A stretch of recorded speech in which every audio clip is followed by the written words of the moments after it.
बिस्मिल्लाहिर्रहमानिर्रहीम। अस्सलामुअलैकुम। उम्मीद है आप तमाम स्टूडेंट खैरियत से होंगे। अल्लाह पाक आपको खैरियत से रखे। बेटा आज की इस वीडियो में मैं आप लोगों के साथ डिस्कस करने जा रहा हूँ 12th क्लास कंप्यूटर साइंस के guess paper according to smart syllabus 2021।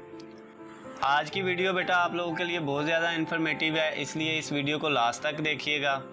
Video को स्टार्ट करने से पहले आप लोगों से गुजारिश है कि अगर अभी तक आप लोगों ने हमारे चैनल को सब्सक्राइब नहीं किया तो चैनल को सब्सक्राइब कर लें और बेल आइकन के बटन को प्रेस कर लें ताकि आपको हमारी आने वाली तमाम वीडियो अपडेट्स बआसानी मिल सकें। तो बेटा वीडियो को स्टार्ट करते हैं। सबसे पहले बेटा मैं आप लोगों के साथ शॉर्ट क्वेश्चन डिस्कस करूंगा। बेटा वो शॉर्ट क्वेश्चन जो मोस्ट इम्पोर्टेंट है, जिनके पेपर में आने के चांसेस बहुत ही ज़्यादा हैं, वो बेटा शॉर्ट क्वेश्चन मैं आप लोगों के लिए लेके आया हूँ। सबसे पहला क्वेश्चन है हमारे पास, define data and information. Data और इंफॉर्मेशन में क्या फ़र्क है, डाटा की और इंफॉर्मेशन की तारीफ़ करें। सेकंड वाला हमारा क्वेश्चन है, define data processing and what activities are involve in data processing. Data processing क्या है और डाटा प्रोसेसिंग में कौन कौन सी एक्टिविटी इन्वॉल्व होती हैं, उनको डिस्कस करना है बेटा। नेक्स्ट थर्ड वाला क्वेश्चन है हमारे पास, what is meant by reproduction. Reproduction से क्या मुराद है। क्वेश्चन नंबर 4 है, define field, give an example. Field की तारीफ़ करें और उसकी मिसाल लिखें। बेटा क्वेश्चन नंबर 5 हमारे पास है, what is a file and right the name of its type. File क्या है और उसकी टाइप्स के नेम लिखने हैं आपने। क्वेश्चन नंबर 6 है, एक्सप्लेन डायरेक्ट और रैंडम एक्सेस फाइल। डायरेक्ट और रैंडम एक्सेस फाइल में क्या फ़र्क है वो बताना है बेटा। उसके बाद क्वेश्चन नंबर 7 है, define database system. What are the 4 major component of database system. Database system क्या है उसको डिफ़ाइन करना है और उसके लिए जो मेजर 4 कंपोनेंट वो आपने डिस्कस करने हैं बेटा। क्वेश्चन नंबर 8 में हमारे पास क्या है, define database integrity. Database integrity को आपने डिफ़ाइन करना है। क्वेश्चन नंबर 9 में हमारे पास क्या है, define DBMS, database management system. Write some advantage and disadvantage of DBMS। Database management system क्या है, उसके फ़ायदे और नुकसान आपने लिखने हैं बेटा। Next question number 10, what is the use of Curie language. Curie language का क्या इस्तेमाल है। Question number 11, state the purpose of backup and recovery. Question number 12, define the term data inconsistency. Question number 13, what is the difference between fix length and variable length field. Question number 14, define entity, give an example.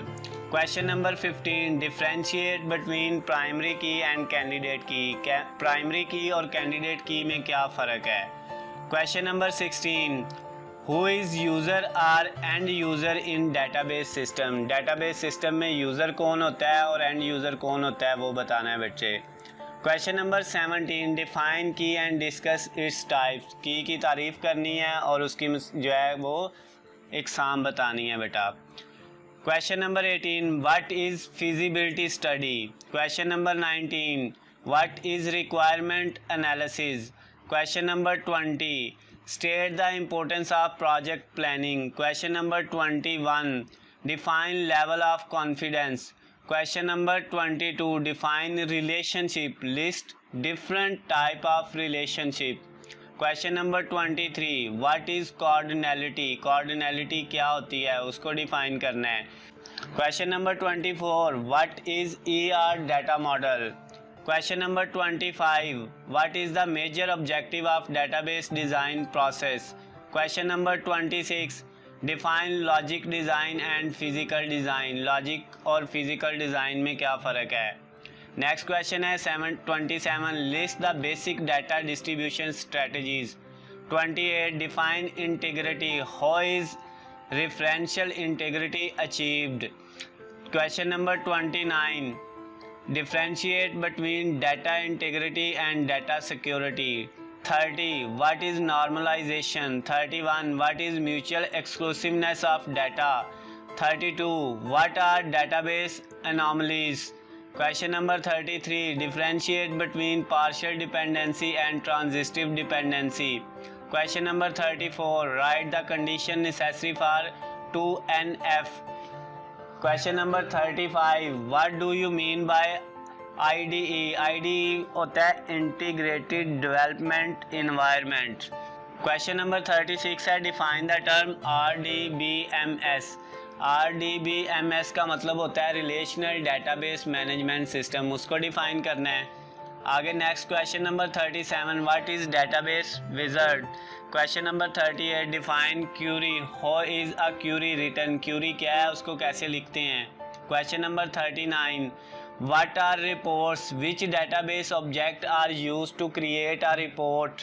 Question number 40 how does a database is differ from table. Database table से किस तरह मुख्तलिफ होता है, ये बताना है। 41 question who is database administrator. Database administrator कौन होता है। Question number 42 define the term degree of relation. 43 right the advantage of auto number. 44 what is the use of format property. Question number 45 list of different type available in MS Access। MS Access के अंदर जो different types available होती हैं उनके आपने नाम लिखने हैं। नेक्स्ट हमारे पास question number 46 list different type of filter. Filters की डिफरेंट टाइप्स के नेम लिखने हैं। Question number 47 explain how editing filtering sorting record differs. Editing filtering और सॉर्टिंग जो है रिकॉर्ड्स वो एक दूसरे से किस तरह मुख्तलिफ होते हैं वो वजाहत करनी है आपने। Question number 48 why is query the best object to create a report. Report को क्रिएट करने के लिए क्यूरी सबसे बेस्ट ऑब्जेक्ट क्यों है, ये बताना है। Question number 49 write some advantage of form. Question number 50 which two database object are use to create report. Report को क्रिएट करने के लिए कौन से दो डेटाबेस ऑब्जेक्ट की हमें ज़रूरत होती है। Question number 51 define the term linking. Question number 52 what is meant by B language. ये मिस्टेक से बेटा बी लैंग्वेज लिखा गया, लेकिन ये क्वेश्चन क्या है, what is meant by C language. Question number 53 why the source code program can not be executed directly by the computer. Question number 54 distinguish between source code and object code. बहुत ज़्यादा important question बेटा, source code और object code में क्या फ़र्क है ये बताना है। Question number 55 name two main categories of programming language. Programming language की दो किस्मों के नाम बताने हैं आपने। Question number 56 list some commonly used high level languages. High level language जो कॉमनली यूज़ होती हैं उनके बारे में बताना है। क्वेश्चन नंबर 57 में आपने डिफ़ाइन करना है what is meant bye language processor और ट्रांसलेटर। ट्रांसलेटर को आपने डिफ़ाइन करना है या लैंग्वेज प्रोसेसर को, एक ही चीज़ का नाम है। आगे नेक्स्ट क्वेश्चन नंबर 58 है differentiate between compiler and interpreter. Interpreter और कंपाइलर में क्या फ़र्क है। क्वेश्चन नंबर 59 है define run time error. Run time error की जो है आपने यहाँ पे तारीफ़ करनी है। Question number 60 why the logical error is said to be most difficult error. Logical error को हम सबसे मुश्किल एरर क्यों कहते हैं। Question number 61 give an example of processor directives. Processor directive की आपने एक मिसाल देनी है। Question number 62 list different types of identifier use in C language. C language के अंदर जो मुख्तलिफ तरह के आइडेंटिफायर यूज़ होते हैं उनको आपने लिखना है। 63 what is meant bye garbage and garbage value. Garbage क्या है और गार्बेज वैल्यू क्या है, उन दोनों में फ़र्क बताना है। क्वेश्चन नंबर 64 है what are floating point constant give an example. Floating point constant किसे कहते हैं उसकी मिसाल दें।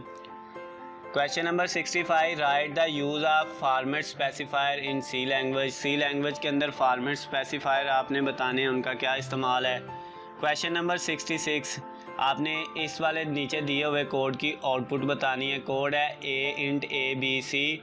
ए के अंदर वैल्यू 15 है, बी के अंदर 10 है, सी के अंदर ए और बी को ऐड करके रखना है और लास्ट पे सी को प्रिंट कर देना है, लेकिन उसमें प्री डिक्रीमेंट है माइनस माइनस सी। इसका बेटा आपने आंसर बताना है। Next question number 67 what is the purpose of using /t escape sequence. इस /t को इस्तेमाल करने का मकसद क्या होता है प्रोग्राम के अंदर। Question number 68 what is the use of operand and operator in scanf function. Scanf function में ऑपरेटर और ऑपरेंड का क्या इस्तेमाल है। Question number 69 what is the use of getch function. getch function का क्या इस्तेमाल है प्रोग्राम के अंदर, ये बताना है। 70 differentiate between gets and puts function, gets और पुट्स में क्या फ़र्क है। Question number 71 define control structure. Question number 72 what is the alternative of if else statement in C language. C language के अंदर अगर इफ़ एल्स की जगह कोई और हम उसका अल्टरनेटिव लिख सकते हैं तो वो कौन सा है वो बताना है। 73 differentiate between if and if else statement, if और इफ़ एल्स स्टेटमेंट में क्या फ़र्क है वो बताना है। Question number 74 what is the conditional operator, right the syntax of conditional operator. 75 how do while loop is executed, while loop किस तरह से काम करती है ये बताना है। Question number 76 what is meant bye nested loop, nested loop से क्या मुराद है। 77 list any 4 built in function that are commonly use in C language, C language के अंदर इस्तेमाल होने वाले 4 कोई से भी बिल्ट इन फंक्शन बताने हैं। Define a user defined function, give an example. इसमें आपने क्वेश्चन नंबर 78 में यूज़र डिफाइंड फंक्शन के बारे में बताना है और उसकी एग्जांपल लिखनी है। Question number 79 what is meant by parameter and argument in a function, function के अंदर पैरामीटर और आर्गूमेंट क्या होते हैं उनको डिफ़ाइन करना है।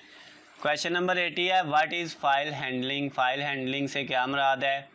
81 define string, describe declaration of string, string से क्या मुराद है और स्ट्रिंग को डिक्लेयर कैसे करते हैं ये लिखना है बेटा आपने। 82 है how the records and files are constructed in traditional file management system, जो ट्रेडिशनल पुराना हमारा फाइल मैनेजमेंट सिस्टम था उसके अंदर हम रिकॉर्ड और फाइल को किस तरह से बनाते थे वो बताना है। आगे नेक्स्ट क्वेश्चन नंबर 83 है डिफाइन कंसेप्चुअल डाटा मॉडल। 84 है differentiate linker and loader, differentiate between linker and loader, यानी लिंकर और लोडर में क्या फ़र्क है। Question number 85 write down rules for naming variable in C, C language में जब वेरिएबल को नेम देते हैं तो हम कौन कौन से रूल्स को फॉलो करते हैं वो बताने हैं। 86 differentiate between keywords and identifier, keyword और आइडेंटिफायर में क्या फ़र्क है ये बताना है। Question number 87 can a file B use for both input and output by the same programme, क्या एक फ़ाइल को हम एक ही प्रोग्राम के अंदर इनपुट और आउटपुट के तौर पे इस्तेमाल कर सकते हैं। क्वेश्चन नंबर 88 है what will be the value of y after executing the following statement, इस स्टेटमेंट को चलने के बाद y का आंसर क्या आएगा वो बताना है। Question number 89 what are the global and local variable, local variables क्या होते हैं और ग्लोबल वेरिएबल्स क्या होते हैं ये बताना है। इसके अलावा क्वेश्चन नंबर 90 है all exercise about output and error finding. बेटा इसमें आपने चैप्टर नंबर 9 से लेके चैप्टर नंबर 12 तक की जितनी एक्सरसाइज के अंदर आउटपुट वाले क्वेश्चन और एरर फाइंडिंग वाले क्वेश्चन है बेटा उनको आपने जो है थोड़ा सा जो है वो डिस्कस कर लेना है, उनको थोड़ा सा बेटा आपने तैयार कर लेना है। ये भी बेटा आउटपुट वाले क्वेश्चन भी उसके अंदर पेपर के अंदर इम्पोर्टेंट होते हैं। बेटा ये जो 90 क्वेश्चन है इनमें से आपके शॉर्ट क्वेश्चन के तमाम क्वेश्चन जो है पेपर के वो तकरीबन जो है वो बेटा हल हो जाएंगे। तो जिन बच्चों ने बेटा कुछ भी नहीं किया वो सिर्फ ये शॉर्ट क्वेश्चन कर लें तो बेटा वो पेपर में आसानी से पास हो सकते हैं। और जिन लोगों ने बेटा बाकी लॉन्ग क्वेश्चन MCQ हर चीज़ को किया हुआ बेटा अगर वो ये सारे शॉर्ट क्वेश्चन कर लेते हैं तो वो बेटा पेपर में फुल मार्क्स हासिल कर सकते हैं। अगर हम बेटा बात करें लॉन्ग क्वेश्चन की तो लॉन्ग क्वेश्चन को बेटा क्योंकि हमारी वीडियो ये थोड़ी लेंथी हो गई है तो हम इंशाल्लाह अपने जितने भी इस बुक के लॉन्ग क्वेश्चन है सेकंड ईयर कंप्यूटर साइंस के वो बेटा हम नेक्स्ट वीडियो में आप लोगों के साथ डिस्कस करेंगे। अगर बेटा ये वीडियो आपको पसंद आई हो तो आप इस वीडियो को दूसरे अपने फ्रेंड्स और दूसरे स्टूडेंट तक ज़रूर बेटा पहुँचाएँ, ज़्यादा से ज़्यादा शेयर करें, लाइक करें, कमेंट्स करें ताकि बेटा हम इस तरह की मज़ीद इंफॉर्मेटिव वीडियो बनाते रहें और बच्चों की हेल्प हो सके। अल्लाह हाफिज़, खुश रहो बच्चे।